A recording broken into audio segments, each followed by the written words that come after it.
The broadcast is now starting. All attendees are in listen-only mode. Well, good evening, everyone, and welcome to another edition of the RX Question Lab. Tonight, we are focusing on neurology. I'm Jeff Downing, and I will be guiding us through some challenging Step 1 style questions about the brain and nervous system. Tonight, we are lucky to be joined by Dr. Abraham Titus, our guest expert. Abraham, would you like to introduce yourself to the crowd? Of course. Thank you, Jeff. My name is Dr. Abraham Titus. I'm a hematology and oncology fellow at the University of South Alabama. Been a tutor with RX Coach for a few years now, actually. Started before residency. Gotten to know a lot of students over the years and helped them achieve their goals on Step 1, Step 2, and Step 3. So looking forward to this wonderful session. Got some tough neurology questions to go over, and hope that you guys are able to get the question right. If not, don't worry, this is the time to learn. Just note that just about our goal here. We're the team that is behind ScholarRx and USMLE-Rx.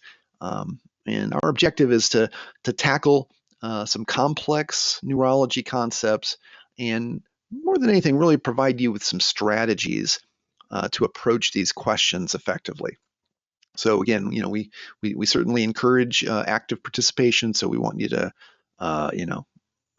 engage in the chat, or and more than anything, we want you to answer the questions as they come up.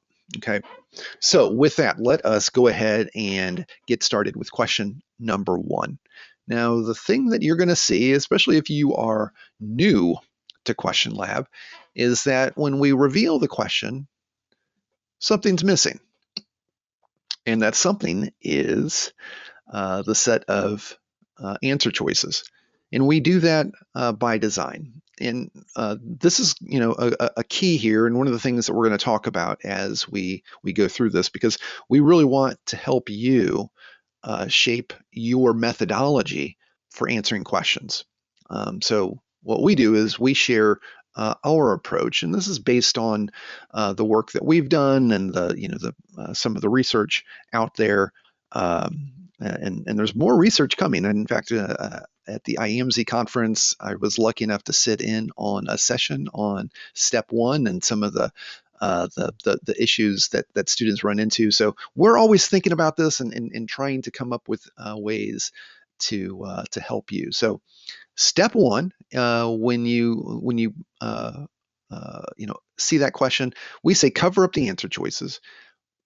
Partly because we want you to focus, but the other thing is that you may scan the answer choices, and then all of a sudden you might see perhaps it's a bug or a drug that you can't remember, or something that a concept that you've kind of forgotten about, a disease that is that's given you issues in the past, and it can throw you off your game.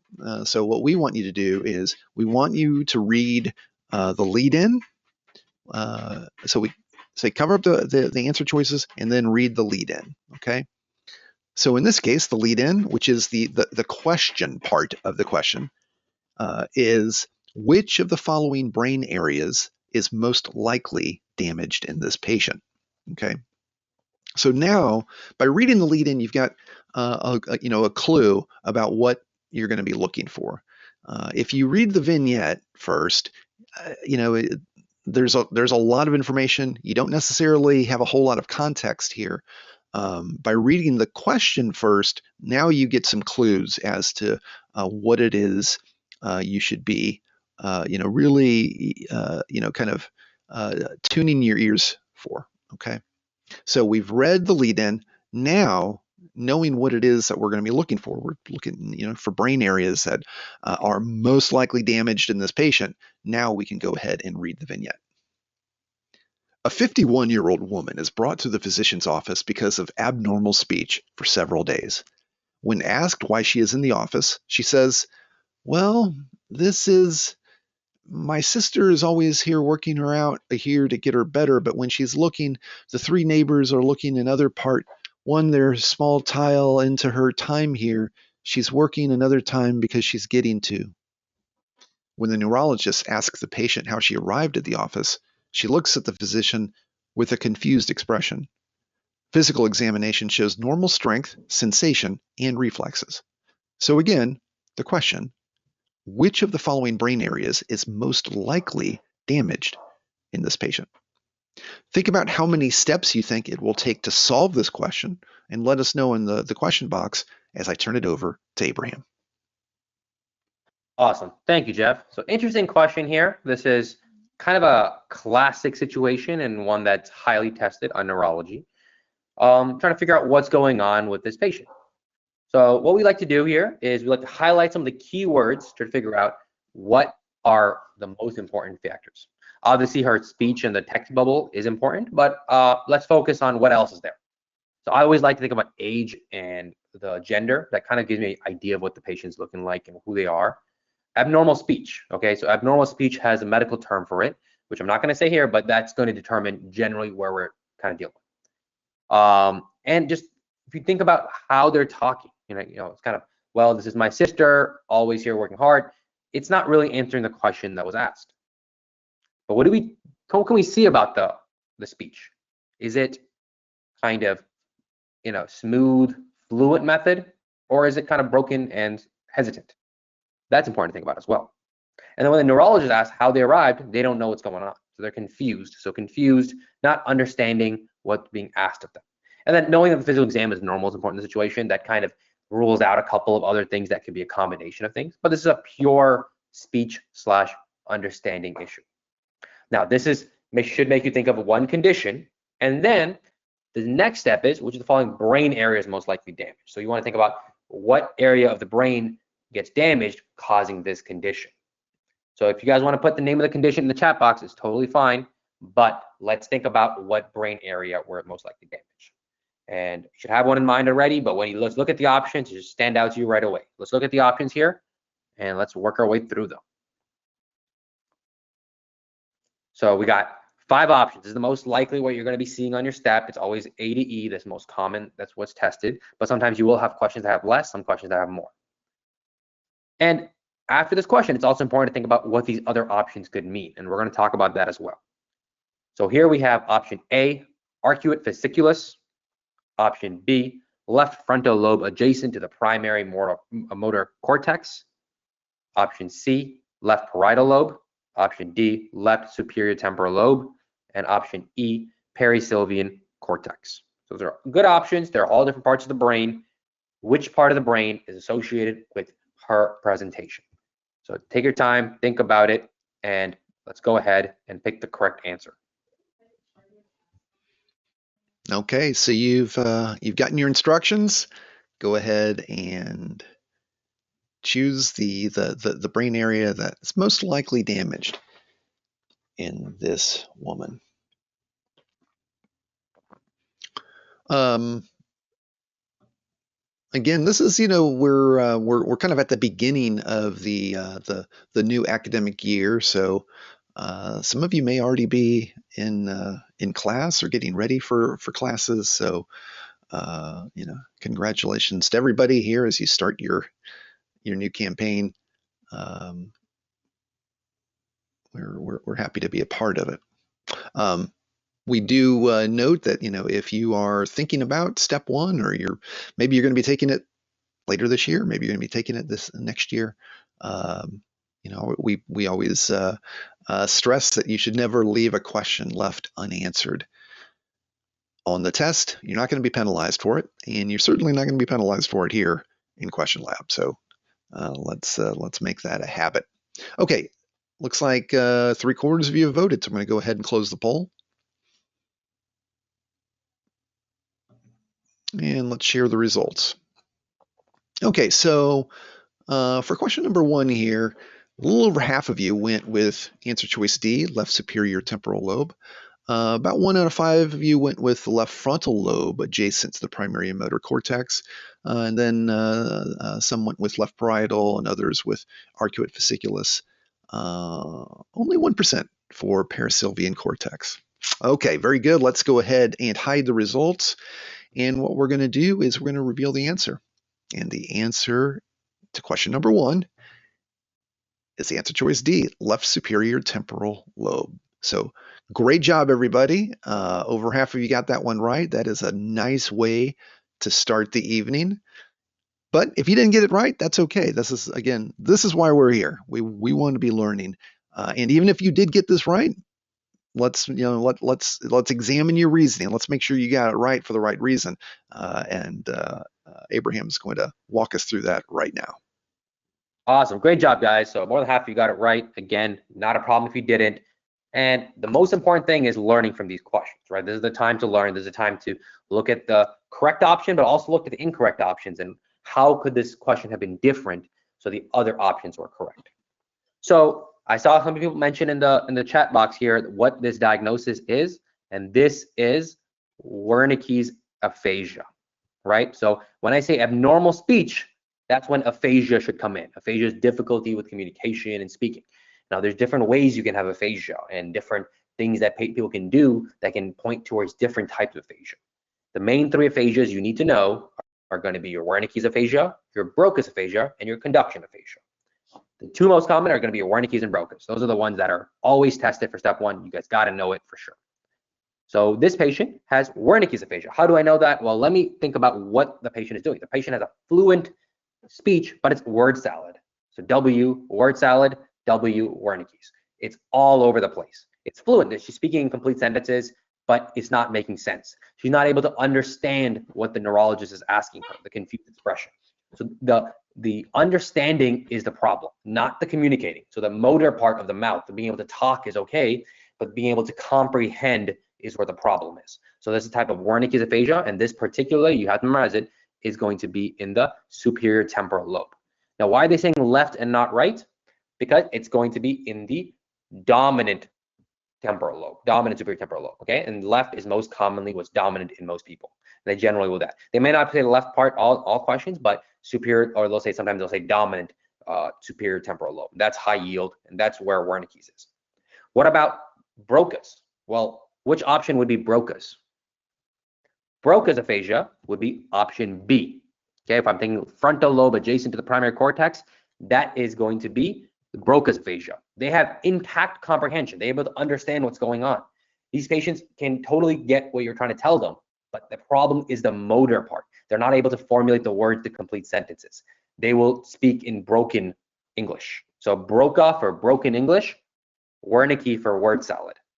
So that's the kind of association you want to think about. The locations, you have to memorize those. Frontal lobe is Broca's, superior temporal lobe is going to be Wernicke's. Understanding those 2. Those are the 2 most high yield things there out of these ones. Other options you need to know, arcuate fasciculus is another one that's highly tested. That's a problem with conduction aphasia. So the 3rd type of aphasia I was talking about. This one, they're able to comprehend, they're able to talk by themselves. What they cannot do is repetition. So they'll say they're able to, able to understand you in conversation, they're able to talk normally, but you say, hey, repeat after me, no ifs, ands, or buts, and then they're not able to do that. The ability to connect your Broca's to your Wernicke's area is done with the arcuate fasciculus. So to be able to comprehend and then repeat something back to somebody, the repetition part is what's messed up, and that's highly tested as well because they know everybody knows Wernicke's, they know everybody knows Broca's. People often forget arcuate fasciculus for conduction aphasia. Very high yield there. Other 2 things I'm just going to quickly mention over. Left parietal lobe in general, that's going to be more of a Gertzmann syndrome. That's something where you can't do math or dyscalculia, agraphia, your left-right disorientation. That's kind of the typical presentation for Gertzmann syndrome. And then this pre-Sylvian infarct, then you're thinking more about like, it leads to more of a global aphasia. So you can't fluent, you don't understand, you can't talk. This is like just a complete mute person, someone who can't express themselves, they can't even talk or understand what's going on. So they have different types of aphasias here, plus your Gertzmann syndrome, option C. So great question here, good job guys. But they want to make it harder, they'll ask you something about like the arcuate fasciculus, and they'll try to give you the repetition issue if they want to step that up a little bit. So just be aware of that. Okay, fantastic. So yeah, great start for tonight, and a lot of high yield information that's going to be helpful for you on self-assessments and exams and step 1. So again, off to a nice start tonight, which means we're ready for question number 2. So again, what have we done? We've covered up those answer choices, and we are going to start by reading the lead-in. Which of the following findings is most typical of this patient's condition? So again, by reading that lead-in first and breaking this down, you have a much better understanding of the information and data that you're going to be that you should be paying attention to in the vignette. Okay, so with that, let's go ahead and read the vignette. A 4-year-old boy is brought to the pediatrician by his mother, who is concerned that her child is not developing well. He recently was diagnosed with autism spectrum disorder. His past history is significant for recurrent seizures and a benign brain tumor diagnosed at the age of 2. Recurrent episodes of abdominal pain led to the discovery of renal and cardiac angiomyolipomas. During the visit, he spends his time staring out the window, avoiding the physician. He has developmental milestones of a 2 to 3-year-old child. The physical examination is normal. So again, the question, which of the following findings is most typical of this patient's condition? Head on down to the question box. Let us know how many steps you think it's going to take to solve this one while I turn it over to Abraham. All right, guys. So we got a pediatric case here, a young kid, and we're dealing with a little bit of a different situation. So let's break this down. Let's try to highlight what's key, what's important, and understand what we're looking for. Again, this is not a super straightforward question. It's definitely going to require more than one step, but let's talk about that as well. So the lead in here is saying, which of the following is most typical of this patient's most condition? So it's not just asking you what the patient's condition is, what finding is most typical in this condition? So you got to diagnose them and think about other findings you would see in this guy. All right, this kid, 4-year-old boy, I always like to think about demographics. That's very important to kind of understand who you're dealing with. And they're presenting with, who's not developing, well, sure, autism spectrum disorder. So ASD, okay, that by itself doesn't mean much there, but he's also having recurrent seizures and did have a benign brain tumor at age of 2. Along with the benign brain tumor, they had a bunch of other things. They had renal and cardiac angiomyolipomas. Right? They're not saying angiomyoliposarcomas, just angiomyolipomas.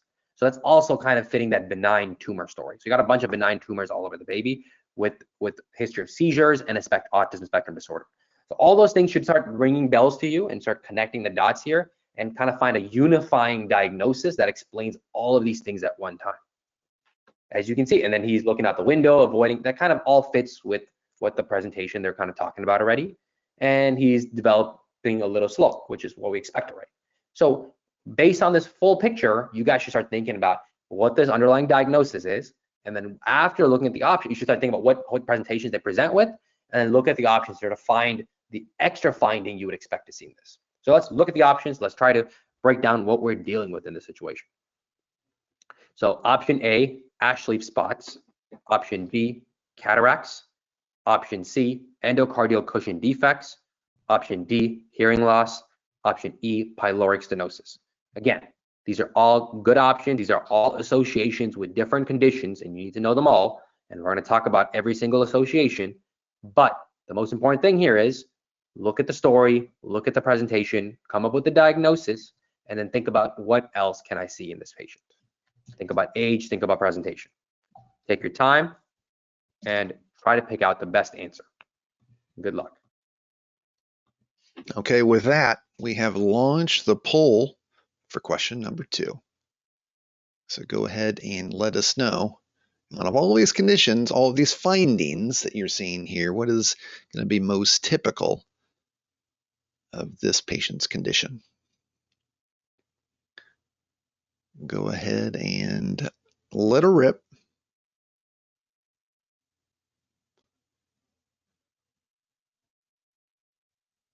Answers are tumbling in, and well, we're seeing heavy consensus behind one of the answer choices. So we'll see if that holds up as everyone else gets their vote in. It is an election year, so let's make sure that we're registering our votes properly. Okay, 71% of you voted. I'll give you just a few more seconds. Love to get more of you to pull the trigger here. Okay, well, let's go ahead and close the poll and share the results. Okay, so answer choice A, ash leaf spots, brought in 62%. And I think for those who responded early, it was overwhelming. And then hearing loss started to pick up. And then some voted for cataracts and endocardial cushion defects. And then pyloric stenosis got a couple of votes. Okay, well, very interesting. Well, let's see if the crowd was correct. So I'm going to hide the results and reveal the answer. And the answer is indeed answer choice A, ash leaf spots. So again, a big round of applause for the crowd here. This is just a great way. The first half tonight, you guys are crushing it. If you got crushed on this one, or you're just learning about it, that's great too, because that means you're ready for this question if you got it tomorrow. But if you're trying to figure out what how to get to that answer, Abraham is going to lead the way. Awesome, great job, guys. That was great. You guys did a lot better than I thought you would. And this is a little tricky question, but also a very, very high yield question. And that might be why a lot of you guys got it right, because you've been beating this concept in for every time with neurology, right? So when I think of ash leaf spots, what condition am I thinking about? I saw some of you guys posted in the questions tab. Why don't you guys drop it in the chat here? Exactly. We're talking about tuberous sclerosis. This is a condition that is very high yield. It's one of the neurocutaneous disorders, ones that we definitely need to know for step one. I remember on mine, I had multiple tuberous sclerosis questions. You guys have to know this like the back of your hand. And I always like to make sure my students are well aware of this because of how high yield it is. It may not be something you see down the line in your step two and step three, but step one will love tuberous sclerosis. So that's one thing I would definitely recommend going over. So let's go through this. How do we get to the diagnosis? What are some features of tuberous sclerosis that this patient has that is making sure that I know it, and what gives it away?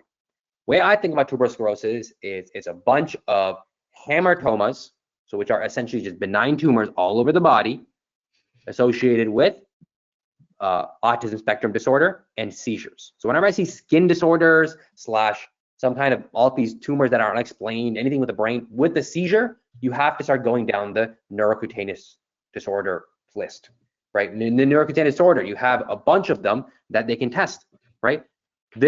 By far, tuberous sclerosis is the most tested one, but Sturge-Weber, neurofibromatosis type 1, von Hippel-Lindau, you got to know all of those. They are all very testable, and those are all neurocutaneous disorders that are multi-system, right? It's not only testing your nervous system, but also your tumors, understanding that, and skin change stuff. So it's multiple systems, and USMLE loves the multi-system questions. So let's talk a little bit more about why this patient has this. The high yield features for tuberous sclerosis, like I said, it's developmental delay / autism spectrum disorder, seizures, and then these skin lesions, right? These skin lesions that can sometimes look like acne on the face, they'll kind of describe. They have these benign tumors all over the body, right? So brain, heart, eyes, skin, any vital organ can have benign tumors. So whenever it's not an angiosarcoma, it's just myolipoma, benign tumors. That should make you start thinking about it. It's so weird that a kid has multiple of these, so it has to be some kind of syndrome underlying with this. Let's look at the other options here, right? Cataracts. Well, why would a child get cataract? Cataracts is an old person disease normally, right? So this can be seen in multiple. So it's either chromosomal disorders, metabolic disorders, like like if you're going down the biochem route, you go lactose and stuff like that, if you can't metabolize those, or torch infections, right? Like rubella, and these guys can lead to early cataracts. Endocardial cushion defects, that should be ringing bells for you. Whenever I hear endocardial cushion defects, take Down syndrome. If Down syndrome is going to have a cardiac problem, it's endocardial cushion defects. ASD/VSD can occur from that. Hearing loss, I want you to think all kinds of viral stuff, typically cytomegalovirus, rubella virus, those can cause hearing loss. And then pyloric stenosis, those will present like a projectile vomiting and things like that. So that's not really what's going on here. And he's already 4 years old, so that wouldn't make sense. Why would he have pyloric stenosis? Ashley spots, again, this is multi-system questions, even though we're doing pure neuro right now, but this is a question that you're gonna get, and I wanted to make sure we hit on this if we don't hit on a different chapter. So good job, guys, and we'll take that as a win. That we will. So everybody, you've earned a stretch break. So go ahead and stand up and kind of get your arms back and stretch out a little bit. And I want to just quickly mention, one resource that can help make your preparation smoother and more effective, and that is USMLE-Rx. So this is, a comprehensive solution for your preparation for the boards. It was developed by the team behind First Aid, and our platform offers a unique and integrated approach to medical education. So within our product suite, we have our RX 360 Plus, which is the complete study system that includes, over 900 bricks. It has all of the express videos, all of the board style questions in QMax, which is over 2,300 questions plus 2 self-assessment exams, and then our Flash Facts flashcards. We've got over 13,000 of them for rapid review and consolidation. So, again, for us, what sets the USMLE-Rx apart is, the seamless integration between these tools, so that, we want you to be able to learn this material. We want you to be able to review it, to reinforce it over time, and then all throughout, we want to help you assess your knowledge so that you've got a stronger sense of where you're at. So again, whether you're just starting your journey or if you're looking to make that final push, USMLE-Rx has the tools that you need to succeed. So you can join thousands of med students who have trusted USMLE-Rx to achieve their best outcome. And I do want to note, we are going to have a special discount here at the end of tonight's event. Plus, one lucky winner is going to get an RX 360 Plus subscription. Okay, so but you need to be here in order to win. Okay, with that, let us go ahead and start the second half of tonight's session with question number 3. And again, we've covered up those answer choices. You can see a little bit shorter here. So what we're going to do is we'll read the lead-in. Which of the following mechanisms is most likely responsible for this patient's signs and symptoms? Okay, look at that. You can kind of see the kind of information that you're going to want to be checking out as we read the vignette. A 3-week-old boy is brought to urgent care by his mother because of decreased feeding, lethargy, and irritability over the past few days. The boy had group B streptococcal meningitis shortly after birth that resolved after a full course of high-dose intravenous ampicillin. His temperature is 37. On examination, he is noted to have increased head circumference and bulging anterior fontanelle. So again, which of the following mechanisms is most likely responsible for this patient's signs and symptoms? Think about how many steps it'll take to solve this one, and let us know down in the question box as I pass the mic to Abraham. Awesome. Thank you, Jeff. All right. So we got a little bit of a different question, but also a pediatric question, right? We got a 3-week-old boy, so definitely younger. And we got a different little bit situation here. And again, we like to think about the lead-in. We like to think about how many steps this is going to take, understanding what's going on with the situation, and then try to figure out from the vignette about his background and how he is presenting like he is presenting right now. So let's go through, let's highlight some of the keywords, and let's kind of break down what's going on. So which of the following mechanisms is most likely responsible for the patient's signs and symptoms? So let's go through and let's highlight here. Again, following mechanisms are most likely responsible. So you want not what the diagnosis is, it's asking about what's causing that diagnosis. Again, 3-week-old boy, we like to think about age, we like to think about demographic, decreased feeding, lethargy, irritability past few days. Again, not very specific symptoms, but also not very much telling you exactly what's going on here. And his past few days is important as well. He had a group B strep meningitis shortly after birth. Okay, so that's a pretty big deal. He had a meningitis that happened, and then it resolved. He got antibiotics. He felt better. Fever's gone, and then he presented with increased head circumference and bulging of the anterior frontanelle. So what's going on? Is there some association there that's going on? And why does he have this presentation with the bulging anterior frontanelle? And what does that mean? And what's his diagnosis? And what's the mechanism by which he got that diagnosis? So let's look at the options here. Let's think about what's going on, and then we can go down and try to find the option that most fits our thought process. Option A, accumulation of blood in the subarachnoid space. Option B, decreased absorption of cerebrospinal fluid by the arachnoid villi. Option C, increased production of cerebrospinal fluid. Option D, recurrence of incompletely treated meningitis. Or option E, ventricular obstruction. So what is going on? What would I diagnose him with, first of all? And then think about what is going to explain why he has what the diagnosis we're thinking is. Did his past have something to do with it? Does his current presentation have something to do with it? And you got to connect them all and try to find a unifying diagnosis. They don't ever really tell you something just for the fun of it. There's usually a reason why they tell you things. So I want you to use that, think about it, and try to come to an answer. Okay, with that, we're going to go ahead and launch the poll. Go ahead and choose the mechanisms most likely responsible for this patient's signs and symptoms. I will note that answer choice B got cut off. It should be arachnoid villi, but otherwise, hopefully you already had a answer choice picked out. Okay. Always, we think about it here as the evening proceeds. Always kind of think about time management.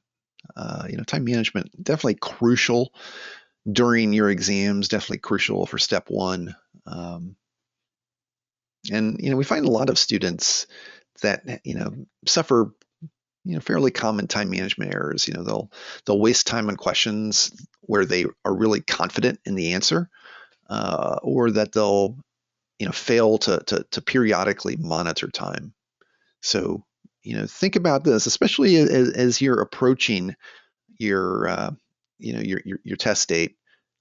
Practice, managing your time effectively, and make sure that you're thinking about strategies to ensure that you've got enough time to answer all the questions on test day. So, maybe that means setting some time limits for every question or every section and practicing pacing. So anyway, just things that you'll need to think about, especially for you, some of you that are just starting to turn your attention towards step one.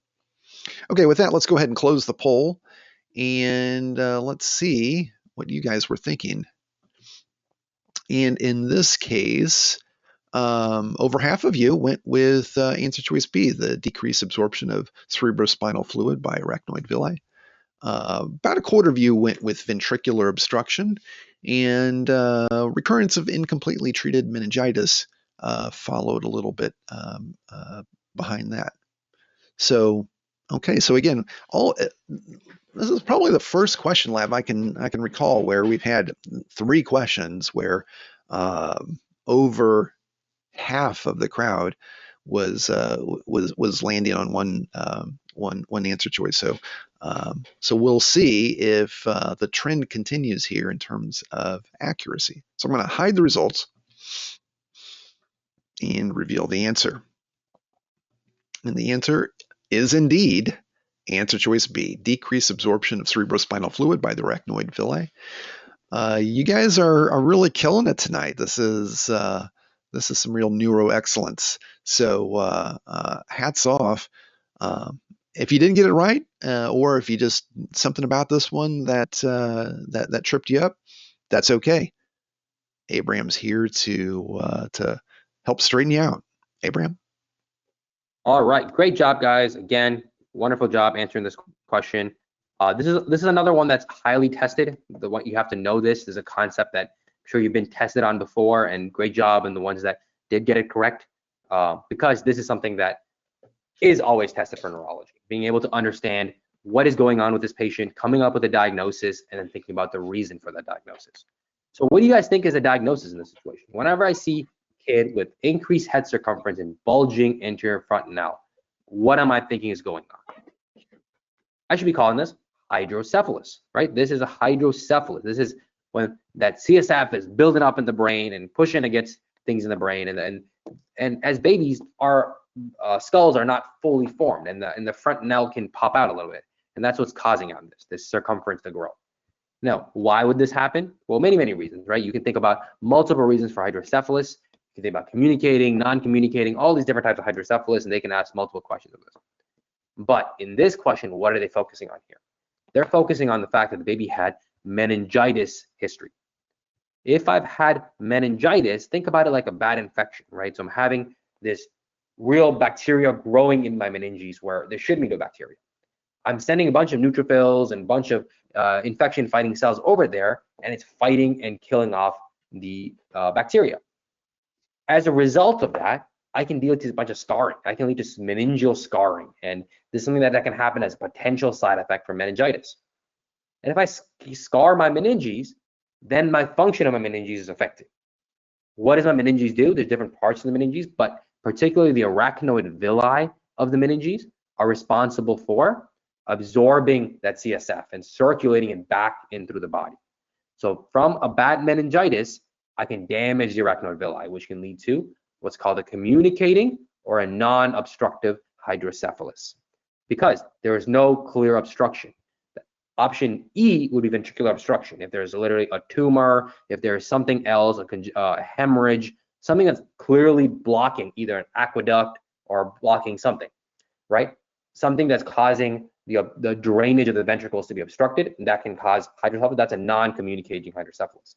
But as a complication of meningitis, this is a communicating hydrocephalus because all of your ventricles are communicating with each other, but the end of the ventricles is where the arachnoid villi absorb the CSF and reuse it. That area is damaged.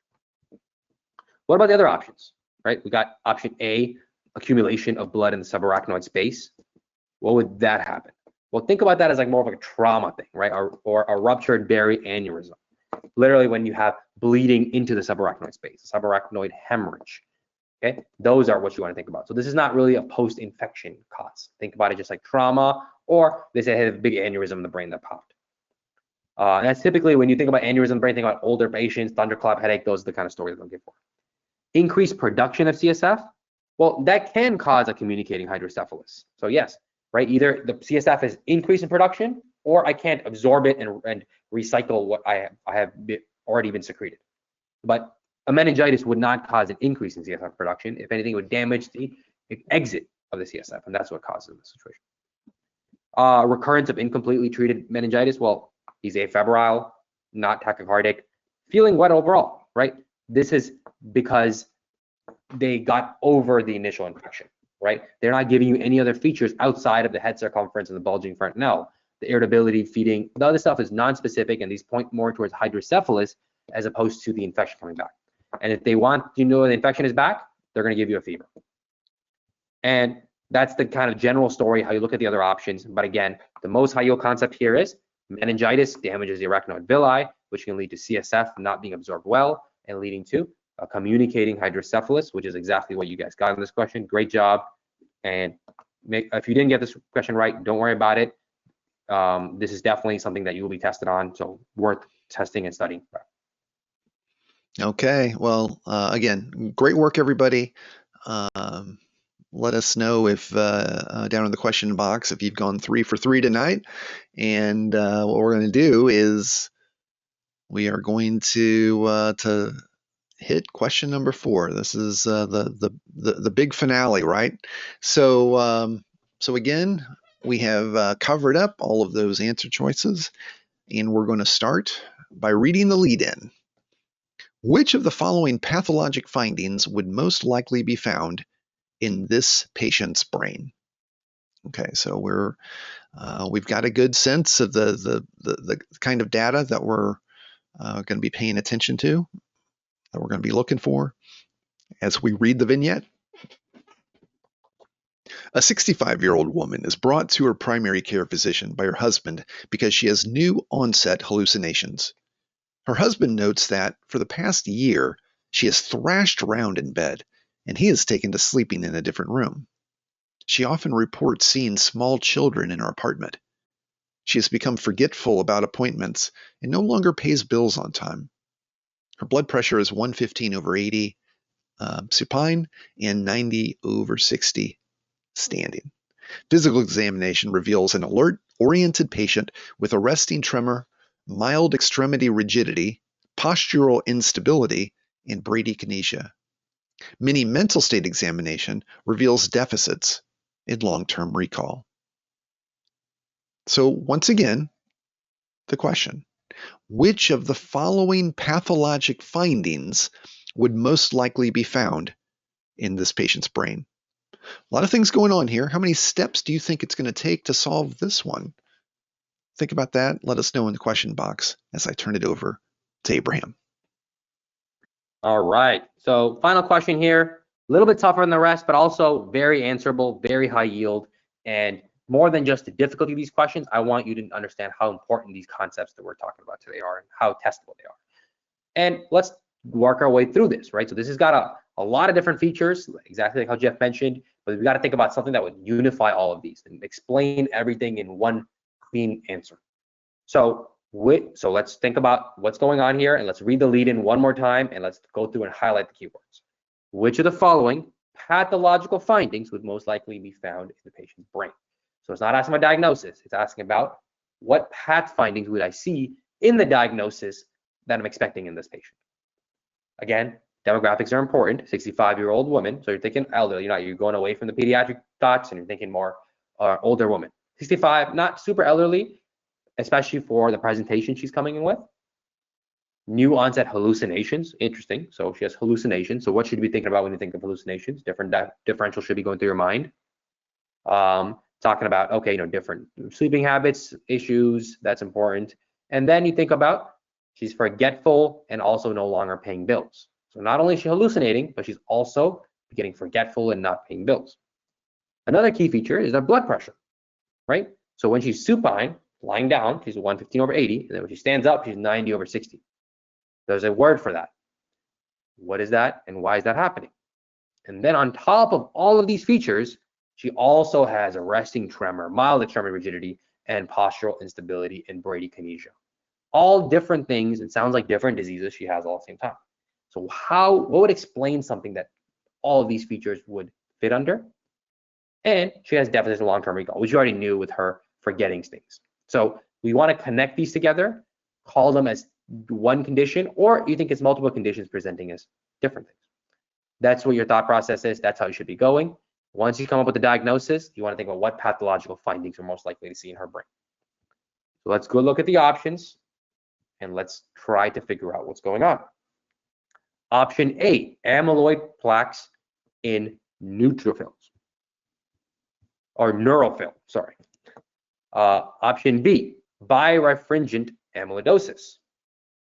Option C, dark pigmentation in the substantia nigra. Option D, eosinophilic cytoplasmic inclusions.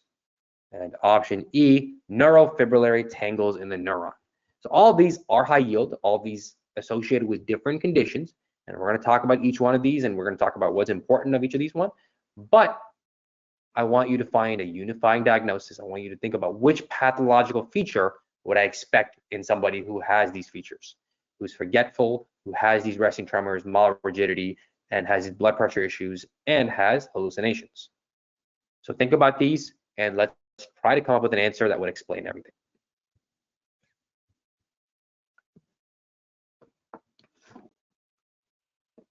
Okay, you've got your task. Go ahead and select the pathologic findings that you would expect to see in this woman's brain.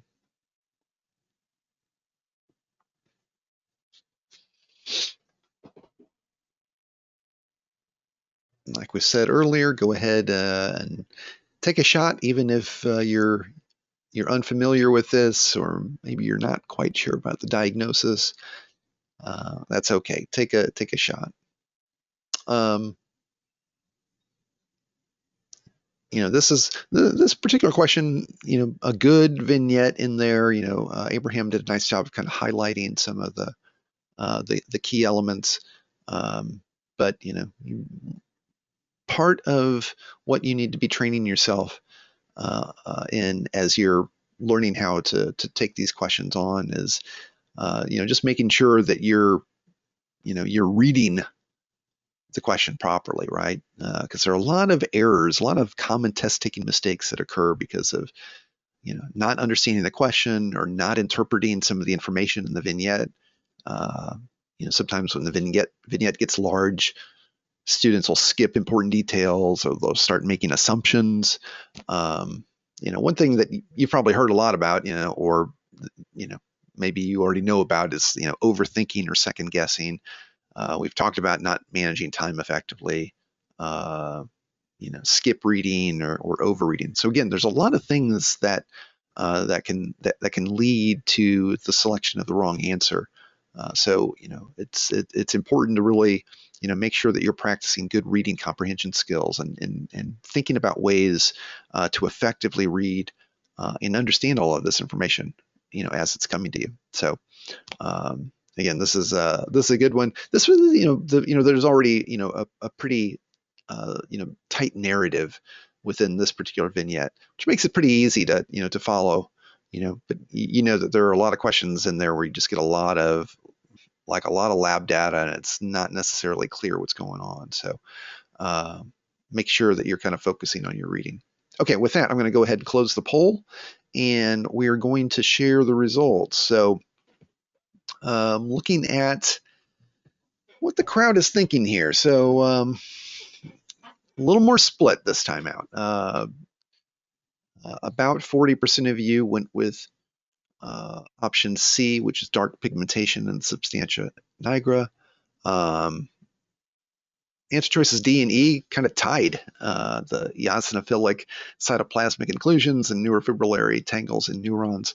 And then, following that was amyloid plaques in neuropil. A couple of you folks went with birefringent amyloidosis. Okay, so let's go ahead. I'm going to hide the results and reveal the answer. And the answer is answer choice D, eosinophilic cytoplasmic inclusions. So this was the third place vote getter, which means that there was something tricky about this question. So maybe we didn't get it all right. Maybe we didn't sweep the board tonight, but that's okay. We always try to keep the challenge up during question lab. So Abraham's going to walk us through this one. All right. Well, almost there, guys. Almost went 4 for 4. But this last question I knew was going to trip a lot of people up just because the phrasing of it and how the options were. There was like that trap laid out for you guys. And I think the option choice that everybody picked was the big distractor. Let's talk about this. What does it mean to have eosinophilic cytoplasmic inclusions and what the diagnosis is to this? So let's go back to the question. Let's break it down. Let's explain this in a way where it makes more sense and explains what's going on. Because you're right. It does sound like Parkinson's, right? The resting tremor, mild extremity rigidity, postural instability, bradykinesia. Those literally describe Parkinson's. Let's break down what else do they have though, right? That's what I was trying to hint at when I was talking about trying to find a unifying diagnosis that explains not only the Parkinsonism features, but also explains the hallucinations and the dementia that she's having, right? So she's having active hallucinations. She's becoming forgetful. That's the dementia aspect. She has that orthostatic hypotension, which we can see. And she has the classic Parkinsonian features of resting tremor, extremity rigidity, postural instability, and bradykinesia. And the other big clue in this question you should be thinking about is dark pigmentation in the substantia nigra is what everybody picked. But the substantia nigra should be darkly pigmented. In Parkinson's, it's a lack of dark pigmentation in substantia nigra would be the answer. So that's a trap. So they're not all, option C is not even Parkinson's.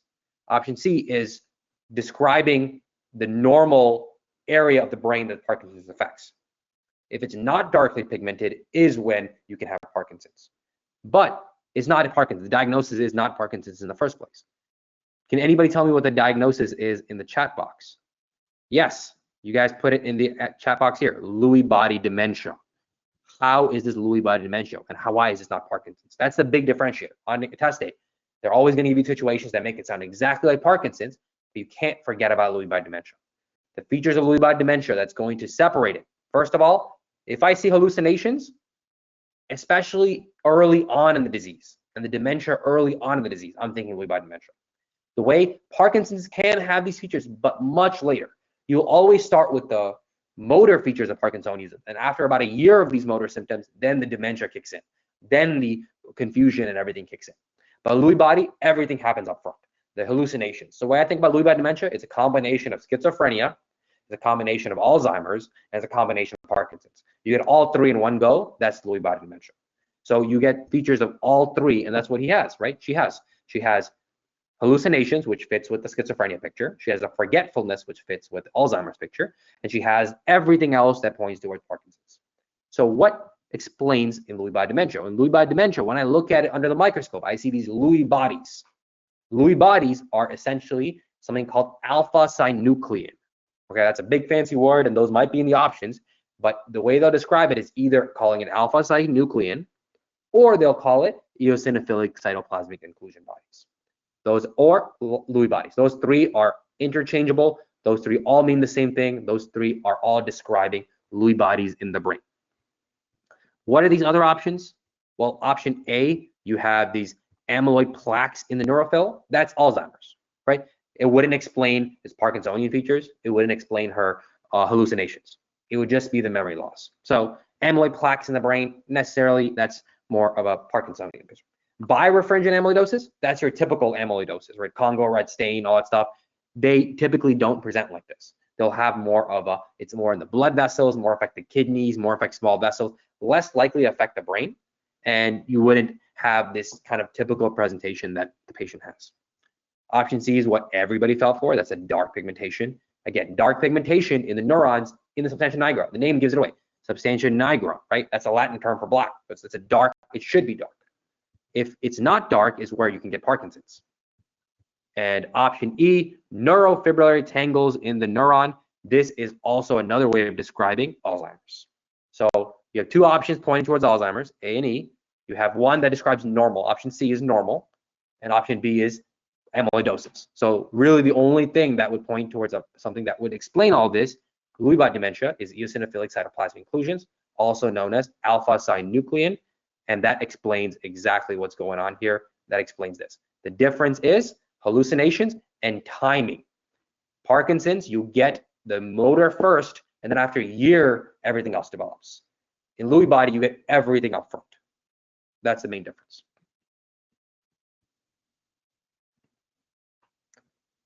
But yeah, good job, guys. I think that definitely a tough question, but next time you guys run into something like a Lewy body dementia, definitely highly tested. Definitely expect you to differentiate that from Parkinson's. Okay, excellent. So thank you, Abraham. Good work, everybody. Again, this is all about learning. This is all about preparation, and you know, the time you've put in tonight it's going to pay off. It's going to help you on test day, and it's going to help you as you kind of think about the areas that you might want to focus on here, perhaps in the coming days and weeks.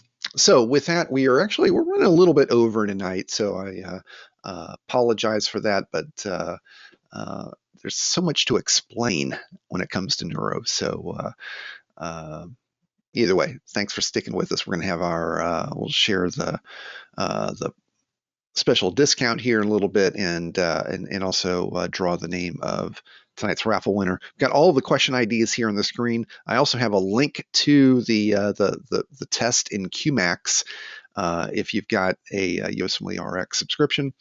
Nice thing is that when you're going over those explanations, you know, again, you can dig into them a little bit further, and then also see any of the bricks and videos and flashcards that are connected to it. Okay.